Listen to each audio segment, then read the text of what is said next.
Meanwhile, with 1 week to go until the March 5th primary, new numbers released this morning show just 8% of ballots have been returned in California. Here's a look at those numbers. 1.7 million have been returned. Joining us now this morning to talk more about the turnout is the CEO of Political Data Inc., Paul Mitchell. Paul, always good to see you. I feel like this is the time of year when we talk about these numbers. Okay, so we're seeing this 8%. What do you think that means overall?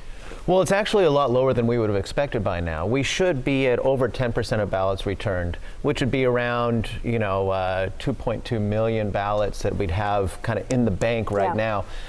So it's slower than we would have expected. And a lot of that has to do with the fact that we have two presidential races, one where Democrats have kind of punted and gone with the incumbent, and Republicans have essentially consolidated their race around Donald Trump. So there's not a lot of reason for voters to kind of be enthusiastic about getting those ballots back in. And it impacts not just the presidential race, but remember, on this ballot, we have a statewide ballot measure. We have a mayor's race here in Sacramento. We have a local assembly race. We've got a Senate race just over on the other side of West Sacramento going into Yolo County and out towards the Bay Area. So we've got a lot of competitive races that are going to be impacted by this really paltry turnout. Let's talk about numbers specifically. What are they looking like in this area, Sacramento County? I think we do have that information that we can show you on our screen. What do you think these numbers show?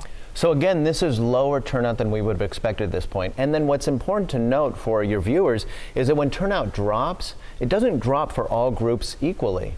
So you look, say, as an example, in Sacramento, there's about equivalent numbers of 18 to 34-year-olds as there are seniors. So they should be voting in kind of equal numbers. But that's not the fact. Almost 60% of the votes that have come in so far have come in from seniors. And seniors right now are at 20% turnout. And young people, 18 to 34, they're at 2% turnout. So the fact is if you're a senior in Sacramento right now, you're 10 times as more likely to have actually returned your ballot than a young person.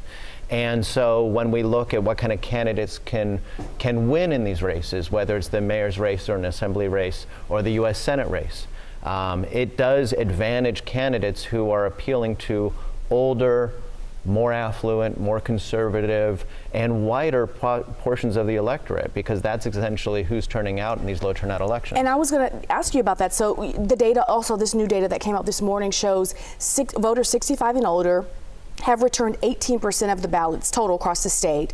Those who are Caucasian have mailed in the most at 10%. So you're talking, again, just in general of this state, those numbers are higher. How do these campaigns, what do they do to get younger voters, to get minority voters out? Yeah, so like you're saying, seniors are 18% turnout already. We're thinking maybe statewide we're going to be at 30% turnout statewide. That means those seniors are going to continue to return their ballots. They might be at 50% turnout for seniors, and it might end up being only 12% for young people. So for campaigns, the challenge is how do you get these populations to turn out and vote? So when you look at what campaigns are doing right now with their mail and with texting and with calling voters and walking, they're really trying to get out those core voters, and it's going to impact races. What is it going to mean in the long term? You talk about, obviously, this is the primary. This leads up to November. Yeah. But what kind of an impact do you think these numbers are going to have when we look to November, to the general? So in terms of turnout, there's not a lot of data to suggest that a low turnout primary would mean a low turnout general election. It's probably very likely that by the general election, we all feel like this is the most important election of our lifetime. So we'll probably have high turnout. But what it will impact is what candidates we have to choose from in the general election. So the U.S. Senate race, Steve Garvey might really benefit from low turnout and a relatively higher Republican participation, meaning that the general election is likely to be Steve Garvey versus a Democrat. Whereas California voters might be looking at that U.S. Senate race and thinking, oh, it's going to be, Adam Schiff versus Katie Porter, or Barbara Lee versus Katie Porter, or some kind of combination of Democrats they're going to vote for. When in fact, the U.S. Senate race is going to be over in the primary effectively because we haven't elected Republicans statewide in California for almost 20 years, and it's likely that if one of the Democrats comes out of that primary, they're going to be essentially ostensibly for the new U.S. Senator for the state of California. Paul, we will continue tracking your data, and every morning here at KCRA 3, of course, we will be reporting the new numbers that come in, and always good to see you, always good perspective for sure, and we'll be checking in as the election comes on. Thanks so much. Mike, back over to you.